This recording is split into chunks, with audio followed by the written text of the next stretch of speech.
Everybody to our afternoon session. So please take your seats. We are ready to go. Topic of this session is renewable geoenergy, and we are extremely pleased to have here as the first speaker this afternoon, Gabor Tari, well known through his seminal papers, not only on the Pannonian Basin system, but also on other parts of the world. But also, we are very happy with his role as promoter of academia-industry cooperation, big supporter of also young researchers. And the topic that he will speak on, natural hydrogen, where do we stand? It's an extremely hot topic today, and he is really, let's say, at the forefront of that. So Gabor, we're looking forward to your presentation.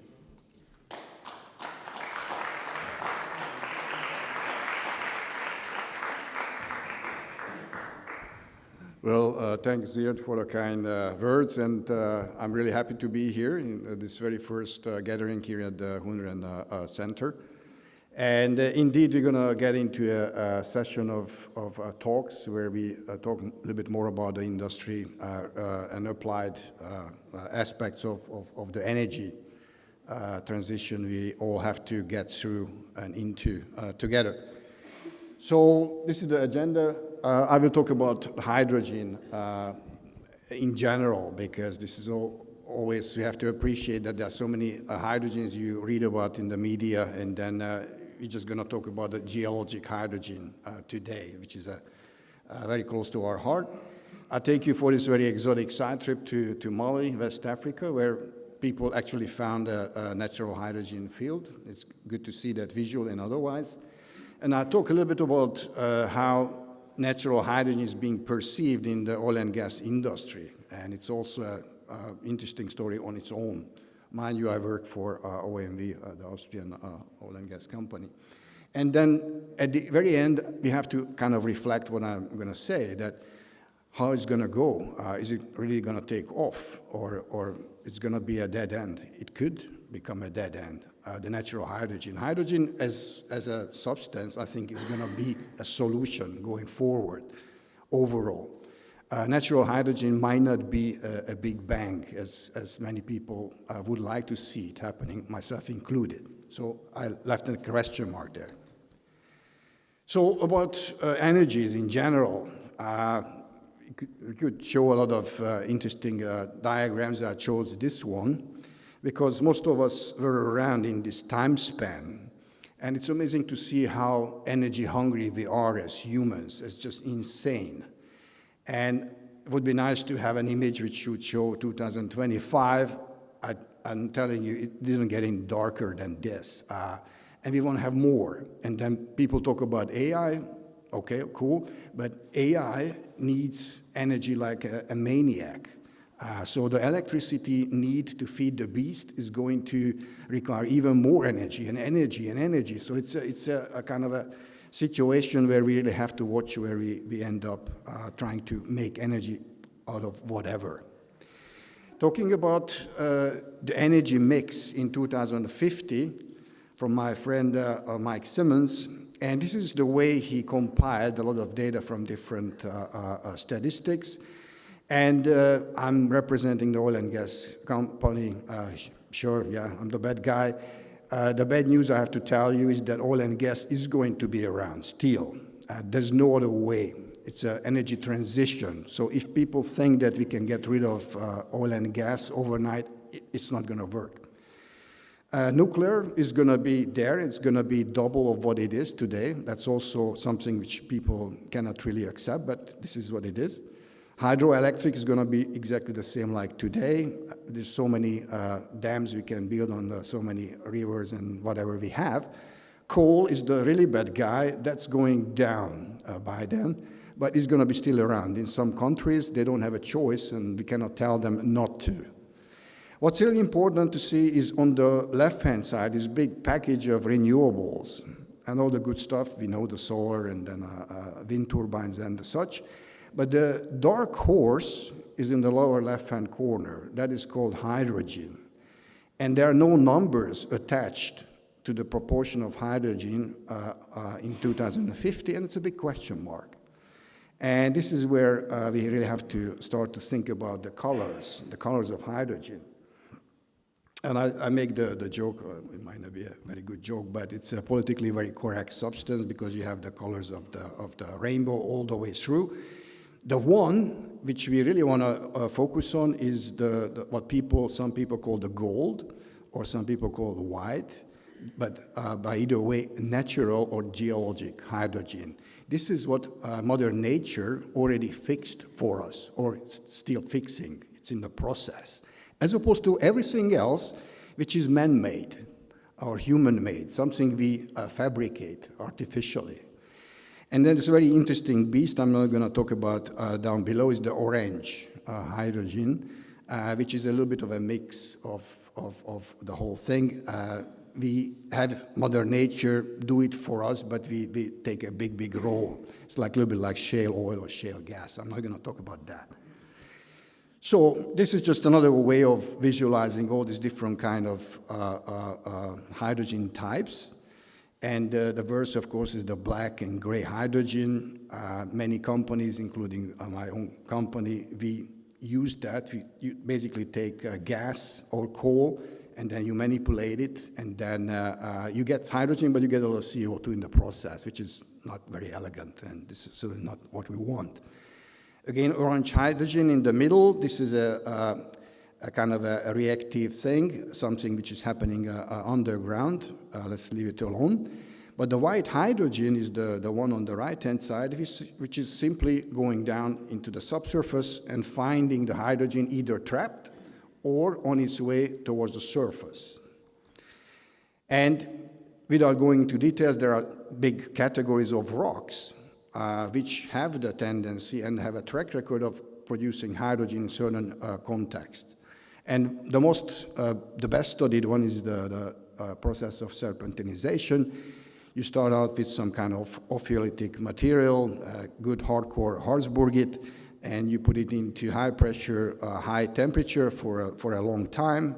I'm not going to read out the numbers. And then all the experiments show that it starts to sweat hydrogen, basically. And this is a well-known process for many decades. So natural hydrogen does come out from the rocks.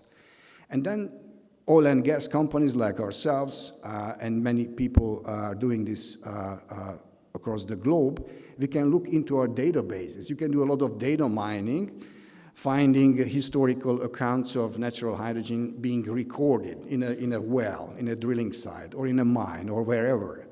And you get hundreds of hits, and some of these hits are very prominent because the size of the bubbles, as you can tell in the lower left-hand corner, the bigger the bubble is, the more hydrogen you had in that gas which was sampled. And some of these gases are pretty pure, just like in an example I'm going to show you next. So historically, humankind found a lot of evidence for natural hydrogen coming out of the ground, but we never really paid any attention to it. As a little quick side note, you see many more bubbles in the former Eastern Bloc because, like, for example, the former Soviet bloc, there's a more tendency to measure hydrogen and helium. It was just the practice. And now it turns out to be a very good thing because we have much more data from the Eastern Bloc because of that, as opposed to from the US where people never really worried about this particular substance. Now, this is the point where I'm going to take you to West Africa, and not just anywhere, but to Mali. There is this huge block a company was working on historically, and the story here is that back in 1987, people were drilling for water, and then there was no water in one hole, but what they found is a hissing gas coming out from the borehole. No color, no smell, but gas, kind of violently coming out from the borehole. And the drilling engineer, very cool guy with a cigarette, was kind of looking into it. And it burned his face a little bit, nothing major, but obviously they realized, this is something we have to investigate. And they analyzed the gas, and it was 98% clear, pure hydrogen. Not something you see all the time, but this is what it was. And it's like, they plugged it up and they left it alone. It's the devil down there. And a company came back much later and then looked for this thing and started to drill in that area. And then they drilled almost 30 wells, and they realized that there is a hydrogen field there. And this is the very first natural hydrogen field, which was found by accident. Fascinating geology, especially coming from the oil and gas side, because the seal which holds back the hydrogen in these very old rocks is a Triassic dolerite, a very strange storyline. It's very shallow, the pressure is very small, but they could have a very serious production rate if they would be able to produce this field. But they are in the middle of nowhere, so there's no point to produce this hydrogen field. Now, if we had this hydrogen field here next to Budapest, this would be an excellent thing. But geography hurts you, and it certainly hurts this exercise. What they do with the hydrogen, they have just one well producing, and then they have a small kind of a thermal engine, and then they produce electricity to provide electricity for the village. That's all they do. I'm showing here Professor Prinzhofer, who's Mr. Hydrogen. We work with him, and then he's the one who was in the middle of this thing and so many other hydrogen-related topics. So I took Alan's diagram, which is a good summary, and I'm not going to go through all the details here, but coming from the oil business, hydrocarbon business, of course, immediately the question comes up is it a similar system, hydrogen system, to the hydrocarbon system? Can we just kind of duplicate all our efforts or thinking? Because in the oil and gas business, we are around 450 years, give and take, so we learn a lot. We still don't know all the answers, but we know what we are doing most of the time. Can we take all that knowledge and then apply it to the hydrogen systems? And many of my colleagues, you can read it online or in publications, whatever, think that, oh yeah, sure, we just kind of tweak a few little things and then we are good to go. In my personal view, it's not the case. We have to relearn the whole subsurface hunt. We have to have a very different approach to this hydrogen exploration. And the reason for that, and again, I'm going to go into details, is that, for example, a hydrocarbon system, a trap, an oil field, that takes millions of years to accumulate. And then what you have at the end is a largely static system. It's kind of trapped, literally, underground. And you find it, you produce it, and that's it. As opposed to the hydrogen, which is a very agile molecule, mind you. It's very, very agile, and it doesn't want to be trapped at all. He wants to be on the run. And then it's finding its way towards the surface. And if you have a little bit of a stoppage point on the way up on this journey, then it's a very temporary little trap where it gets trapped for perhaps a few hundred years, which is very bizarre. I mentioned 1 million years. That is just a human life scale for this journey. So definitely you have to have different things. It's a dynamic system. And then when you look at the seeps in the oil business, you see the number in the lower left-hand corner. We have seeps which are very, very subtle. In fact, we typically don't care. If we find one, cool, it's good. But in the hydrogen systems, they are the commonplace. They are very robust, and they are very big on the scale, which is hundreds many times larger than the oil and gas system. So it's a very different animal, what we are looking at. So the practical way to approach it then is that there are things which are reminding us hydrocarbon exploration, like this Mali case, as I made a very simplified cartoon. There are a lot of examples where people already found hydrogen mixed in natural gas, like in Ukraine and some other places in the world. But there is this new world on the right-hand side, where you have fairy circles. I'm going to talk about it very briefly, and then Esther will talk about it a little bit more later. And then we have this ophiolite belts, outcropping, and then big faults, and then seeps of hydrogen along those. This is not something we are used to. Yet again, there is this concept that perhaps some things will look like the same. Perhaps sometimes it will. This is a French Pyrenees example. They actually haven't drilled these traps just yet. Let's see what happens. But I think overall, we're going to have to accept the fact that we have a totally different ballgame in front of us. I mentioned the example of a ferry circle, and I'll show you an example from Bourake-Bougou, which is the Mali example. It's in the neighborhood. Basically, what happens is people started to realize in Russia first, and then in Brazil, and then places like West Africa, that there are these big semicircular depressions where there is vegetation damage. Australia is a less beautiful example by the thousands. And people realize that, this looks strange, but if you go in there, coming back to the soil, and do soil gas measurements, what people found is that if you go into a ferry circle, you go up with your hydrogen reading from 0, which is the background, to a few hundred ppm of hydrogen trapped in the soil. So these features are the manifestation of hydrogen coming to the surface. And the vegetation damage, this is where I'm coming back to Reinhard, your example about the soil and then what it means. After 30 years of oil and gas, I didn't think I'm going to be so excited about soil, but here I am. And this is the overlap between our professions. Gas leakage in the oil and gas business is like dirty laundry. You know that it's happening. There are some gas leakages, problems here and there and anywhere, but you cannot find examples because of the legal implications. But I did find this nice example from a UK example, a nice PhD work. And the story here is that there's a very, very old Victorian 12-inch cast iron pipeline running under this barley field. And then you have this very systematic vegetation damage as the barley grows through the season.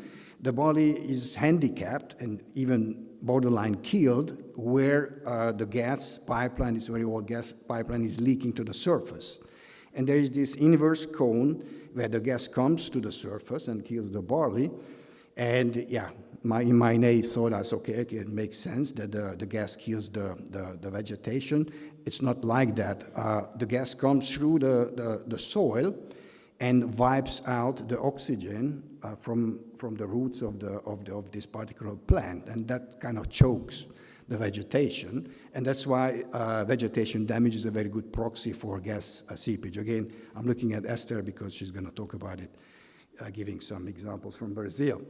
So this is the mental model I put together after looking at these things here and there and anywhere, and we don't know whether this is a good model. It's just a working model, and it's so funny that even though we have thousands of cases of ferry circles all over the place, we still at this stage of trying to understand the process. This is brand new, and there are different scenarios how this could work, whether it's a point source. I believe it has to be a point source because of the reverse cone shape, and it could come out from a fault zone or from a pinch-charted aquifer, different things. We don't know.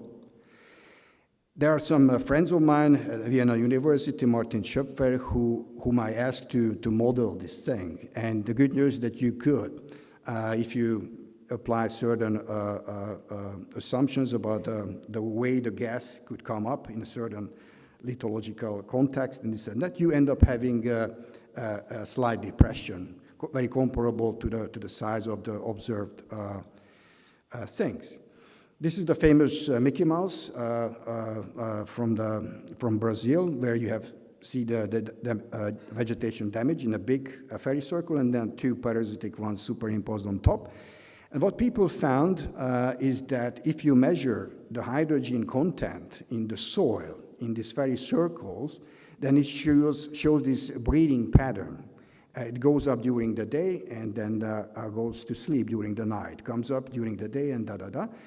There are occasional bursts. When Laura was talking about bursts in terms of earthquake geology, I was thinking the same here, that there are some atypical bursts of hydrogen coming through, like almost like big bubbles, trying to get away from the source, going through the soil and then popping at the near surface. And of course, this is where technology comes to the place, and this is what I'm doing with some colleagues, universities. It's a nice case of university and energy company working together. And there are tools which I didn't even know they exist, and there are tools we are just developing specifically to try to understand how the hydrogen is fluxing to the surface. So it's pretty cool new field. And talking about the breeding pattern, we don't have to go that far. We don't have to go to Brazil to observe this thing. These are all measurements in the Lavantal in Carinthia. And we see a hydrogen system breeding right there. And then we have very high resolution measurements. You can read out the time down below. We make measurements every minute and measure the hydrogen at 1 meter depth in the soil. And it's breeding, and it correlates with temperature, air pressure, and many other things. And without going into details, this is the interface with the biology and soil science, and then the underlying rock and the flux of the hydrogen on top.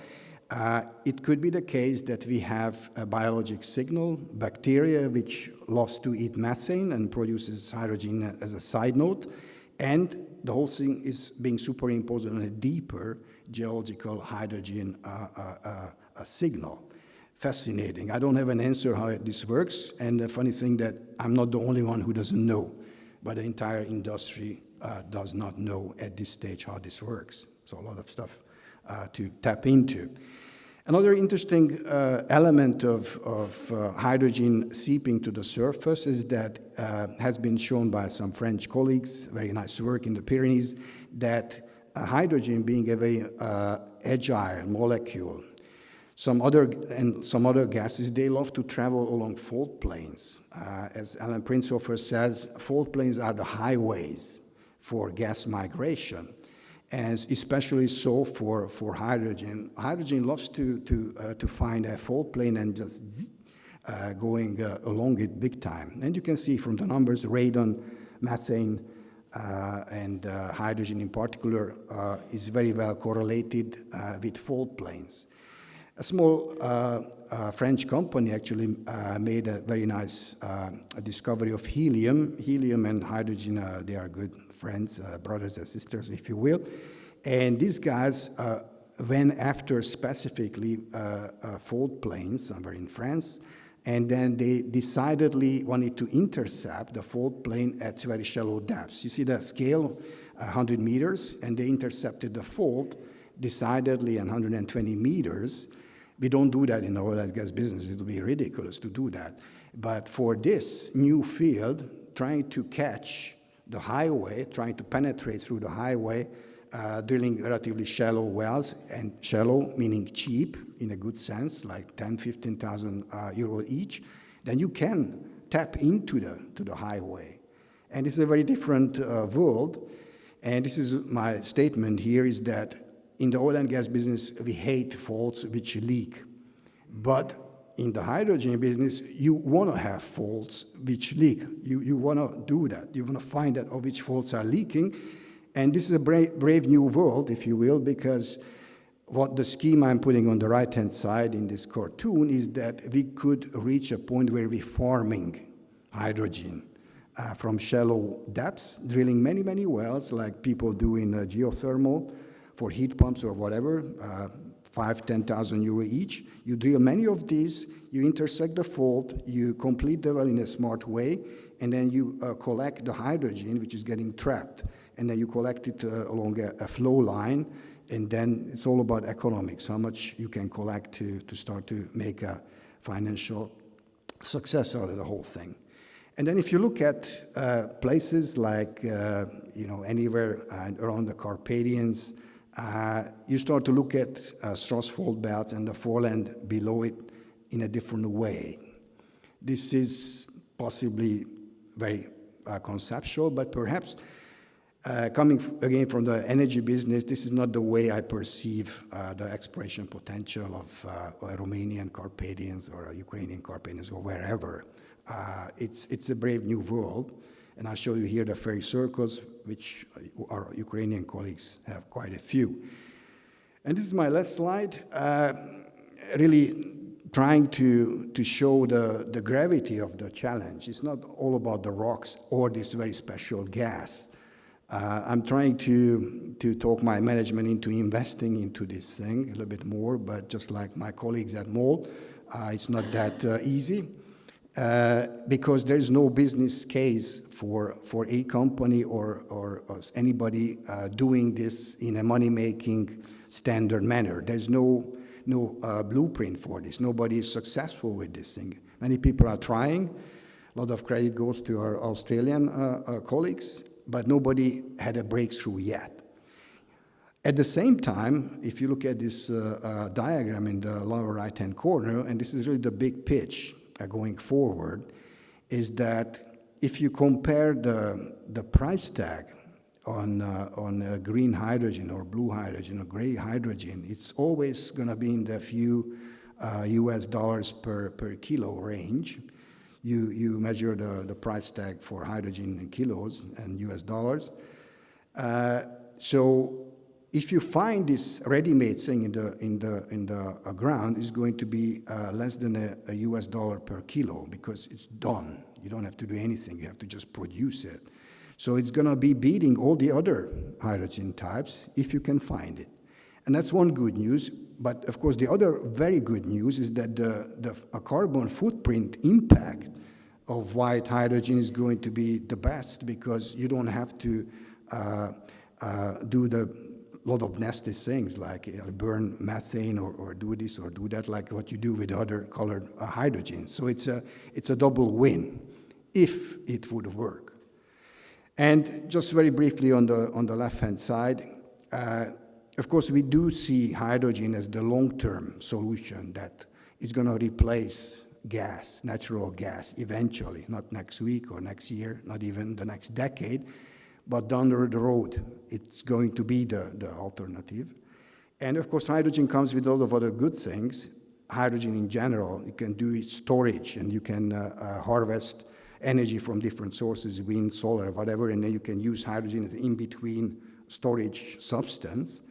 So hydrogen is going to make a breakthrough, but as of right now, and this is where I show you this diagram on the left-hand side, nobody's really using hydrogen in general, blue, green, whatever, for energy production because it's quite expensive and it's difficult to get it, and it comes with a carbon footprint.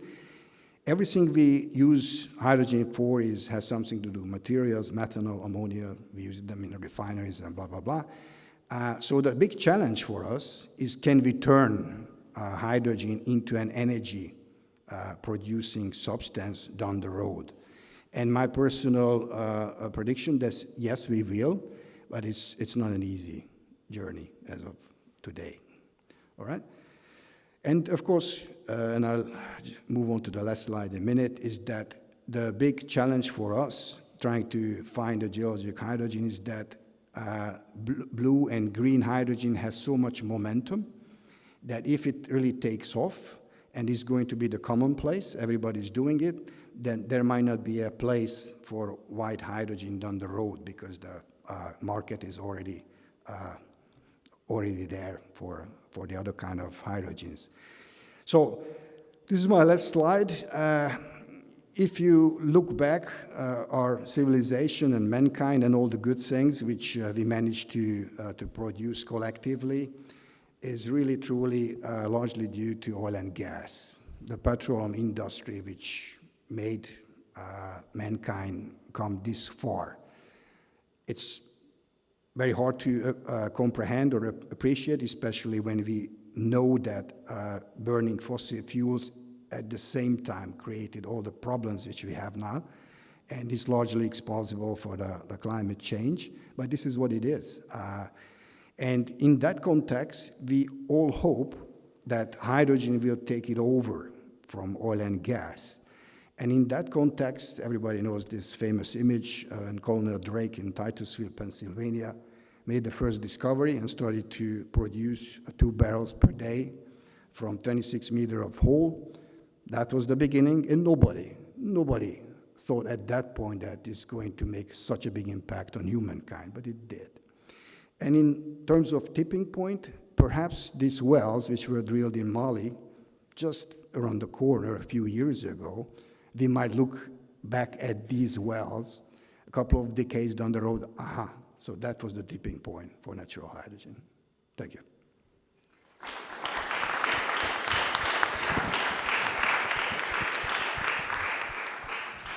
That was great, Gabor, I think, and very, very timely, and also a beautiful example of the synergy between transfer of insight, know-how, and expertise from the hydrocarbon sector to other sectors during this energy transition. Yep. We have time for a couple of questions. Yeah? Questions or comments? Yes, Marta. Great talk, Gabor. Thank you very much. Actually, I have 2 questions.